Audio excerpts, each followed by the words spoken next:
Let me make another clarification. Kanina po sinabi namin yung total flood control budget ay 849. Yun pong 849 billion was only for 2022 to 2024. Ang total po from 2022 to 2025 is actually 1 trillion 200 billion 308 million 300,000 or 1.2 trillion pesos. For the record po. Let me now shift to Senator Tulfo for a very few questions. Thank you, Mr. Chair.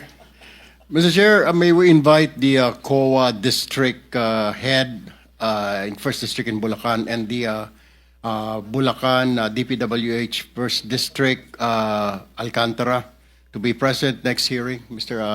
Chair.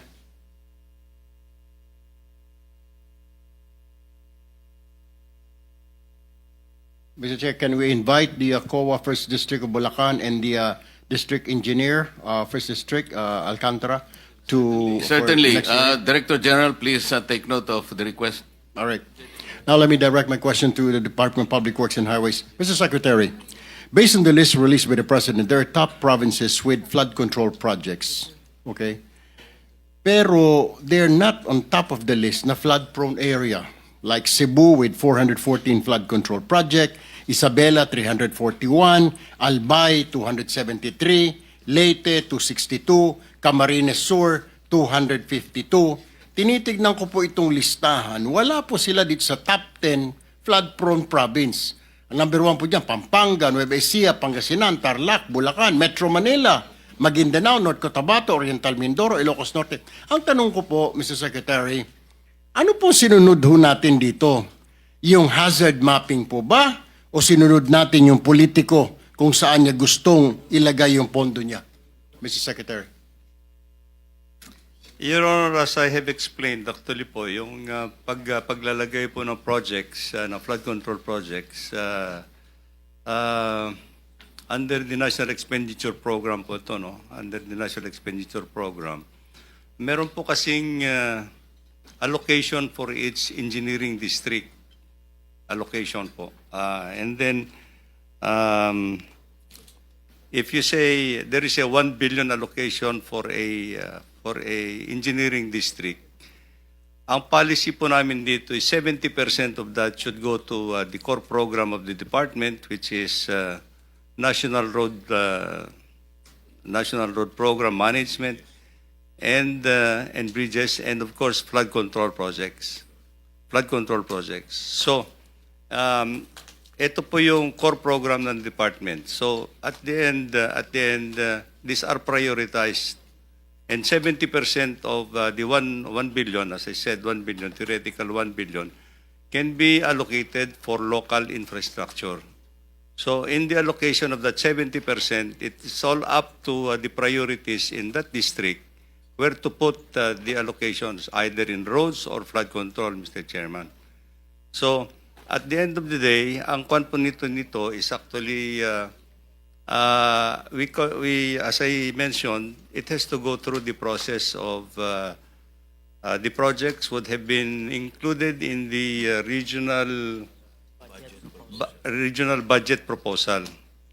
Kaya nga, Mr. Chair, bakit po napakalaki naman ng pinondo po dito sa mga probinsya na ito, when in fact, wala ho siya sa top 10 list ng flood control. Billions po yung pinondo. Ano po ang basis, legal basis po, na pondohan itong 5 probinsya na ito na hindi naman po flood prone sila, Mr. Secretary? Ito po kasi yung situation, Mr. Chair. As far as the National Expenditure Program that is submitted, these are equitably distributed amongst all the legislative and engineering districts. However, Mr. Chair, I think we know that actually after the General Appropriations Act, marami po yung mga projects that are included. I understand that, Mr. Chair, pero yun nga po, ibabalikan na lang ho natin yan because Ang tanong po natin, napakalaki naman po ng pondo at saka napakaraming flood control projects ng mga lugar na ito. Hindi po ba ninyo nasilip ito nung nilagay po ninyo sa NEP? Didn't you check man lang or ask as you're planning or whoever is in charge na kailangan natin lagyan dito ng flood control, Cebu, blah, blah, blah. Sana tinignan din ho natin kung magaling ho yung planning natin, kung sino man niya may hawak dyan, binabaha ba? Ang tanong po dyan, binabaha ba? Bakit tayo magpopondo rin sa lugar na ito kung hindi naman po binabaha? It's a waste of money, Mr. Secretary. Waste of time also. Halatang halata ho popondohan mo dito, gagastusan mo na wala namang baha, di po ba? I mean, am I right? Yes or no lang, Mr. Secretary? Yes, Your Honor. I agree Opo. completely. All right. Now, I'll go back to you, Mr. Secretary. Mr. Chair, let me ask this question to the Department of Budget and Management.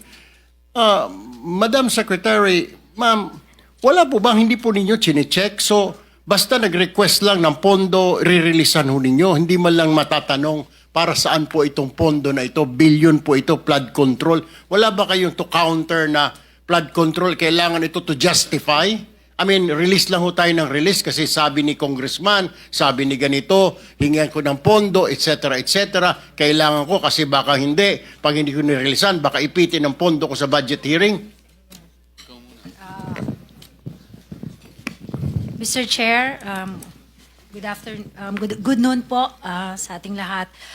Kung ano po ang nakalagay sa General Appropriations Act, yun po ang inire-release natin sa Department of Public Works and Highways. Naka-line item po lahat ng mga projects. It's detailed and identified yung mga projects po. Isa-isa, nakasulat po dyan. Yung mga projects, yung mga flood control projects. I understand that, Madam Secretary, pero my point is, wala po bang pagkakataon? Kasi baka mamaya mali na po yung nililista. Hindi na po tama. If you see something wrong, okay, nandyan nga po yan, line item, pero hindi na po tama. Hindi po ba pwedeng i-correct po from Senator your end? Erwin, may I interrupt? I think the good secretary has not taken his oath yet.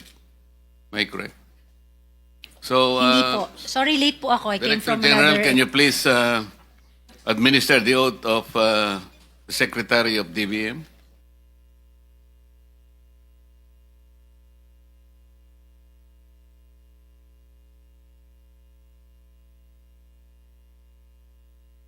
Truth and nothing but the truth in this proceeding.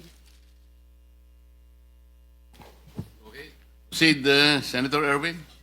Yeah, my question here is, Mr. Chair, para kay Madam Secretary, is like, tama ho, I mean, nasa line item, etc., kailangan ninyong pondohan yan, pero hindi po ba medyo questionin man lang na nakakaduda na po dahil, teka muna, masyadong malaki ito, bobondohan natin ito na wala namang baha dito or at least kahit na to check lang po, counter check na baka Wala po kaming tao na kayang mag-check isa-isa ng mga projects na pinopropose ng DPWH But po. do you have the mandate to do that? Wala din po eh. Yun ang sabihin mo. Wala rin po, opo. Wala po. Okay. Okay. Now, let me move to the Commission on Audit naman. Ito pong can you identify contractors, isa commissioner, with repeat adverse audit finding who still continue to receive new projects? Meron po ba kayo listahan na itong contractor ito blacklisted, itong contractor na ito substandard? Meron kayo? Wala. Sir, meron po kaming ongoing list, sir. Pero as to yung mga blacklisted contractors po, manggagaling po kay DP. Pero meron na din po kaming parang database, sir, na ginagawa po ngayon. And yung data po ngayon ay nasa 2022 to 2024 na po, sir. Alright. Balikan ko po si Secretary Bonoan. Mr. Chair, Mr. Secretary, ano po, wala po kayong list. Kagaya po nasabi ni Senator Raffy kanina na isa lang po ang kuan, pero lahat pumasa, isa lang ang blacklist nyo.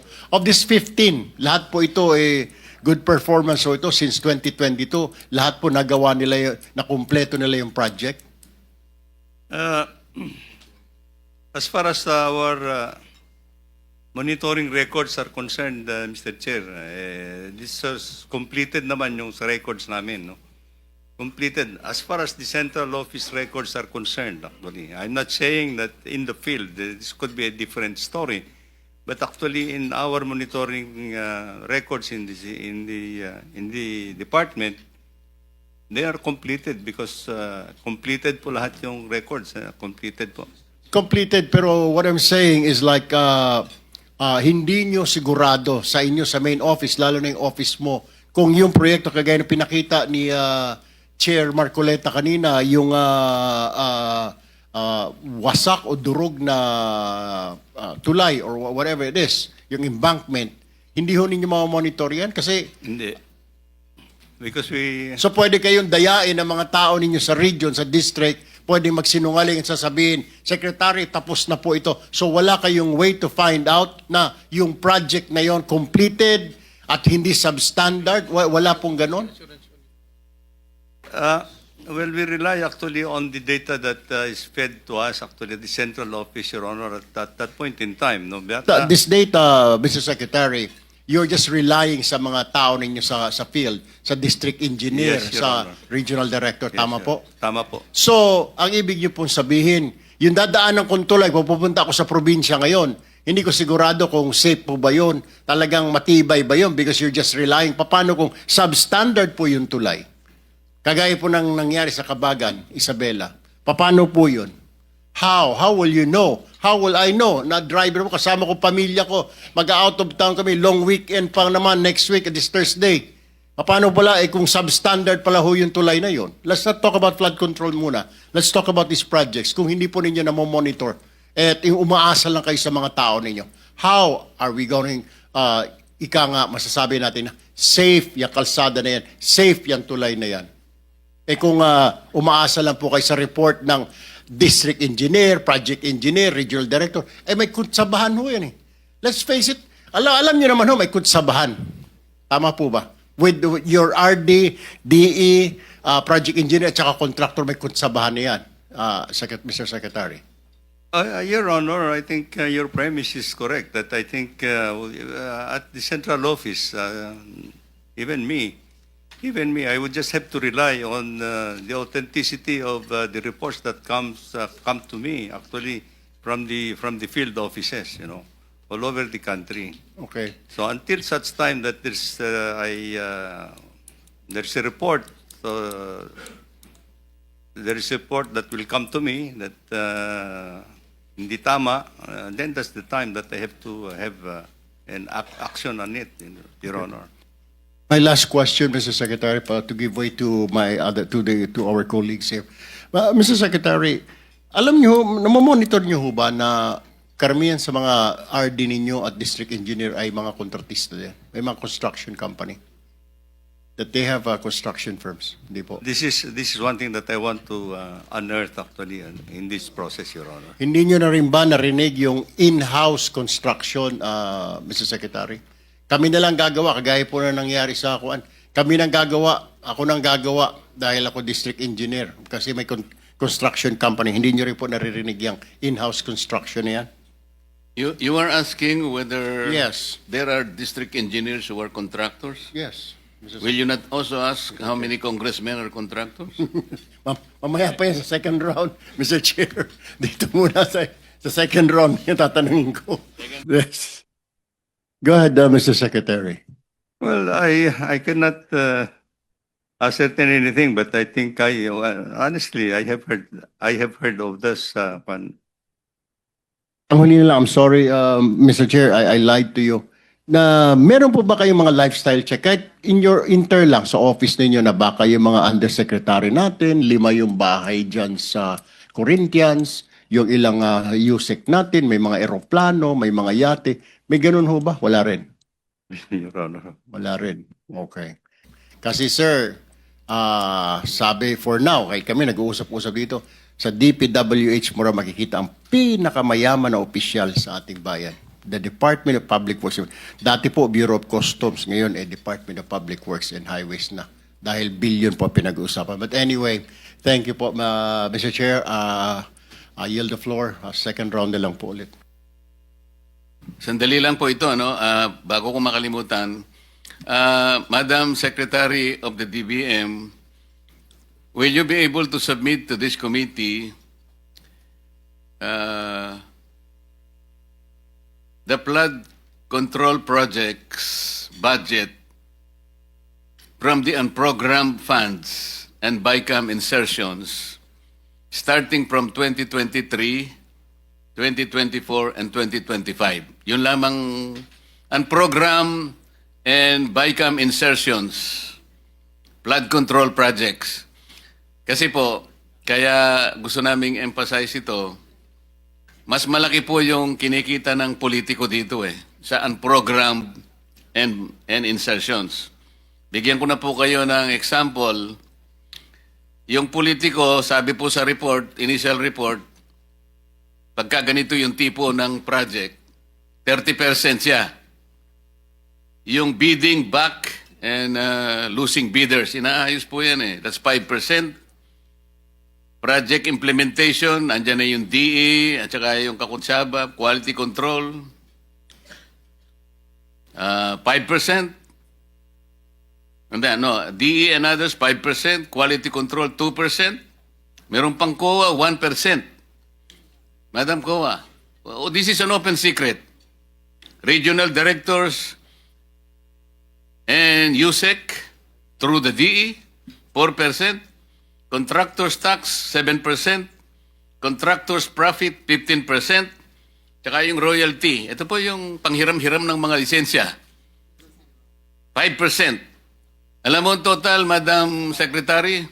74%. Ang natitira po sa project, 26% na lang.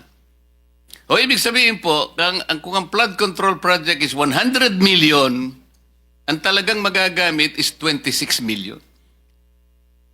Talagang walang mangyayari po sa atin.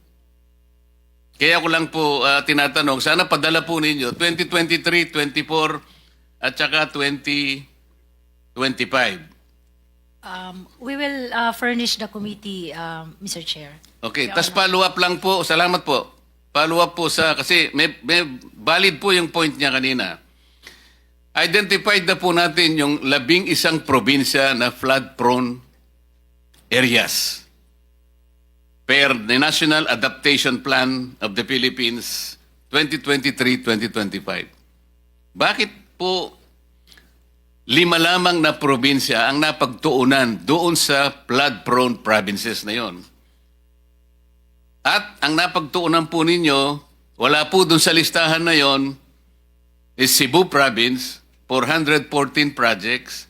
Isabela, wala din po doon, 341 flood control projects. Albay, 273 flood control projects. Wala din po sa listahan yon. Leyte. Ba't ka napatingin sa akin, Senator Migs? Leyte. Wala din po sa listahan. 262 projects. Senator Bam, Tarlac, kasama kaya okay lang naman. Kasi pareho kaming Tarlac 258 lang. Kung ikukumpara sa Cebu na 440. Camarines Sur, wala po. Camarines Sur, wala. 252 What is the logic, Mr. Secretary? Ang tinatanong po niya kanina, kung nandito lang, wala tayong po problemahin. Whatever equity you have been trying to project, well, equity. Logic. What is the logic? Wala sa flood. Ba't ka maglalagay doon? Hindi nga sa kasali. Para ba nga nangyari, Mr. Secretary? Hindi naman siya nagugutom. Doon ka nagbigay ng pagkain. What is the logic? Malalaki po ito Well, excuse me, Your Honor, as I've been trying to explain actually, these are actually, first of all, in the National Expenditure Program that we submit, these are the priority projects that are processed actually in the field, in the field.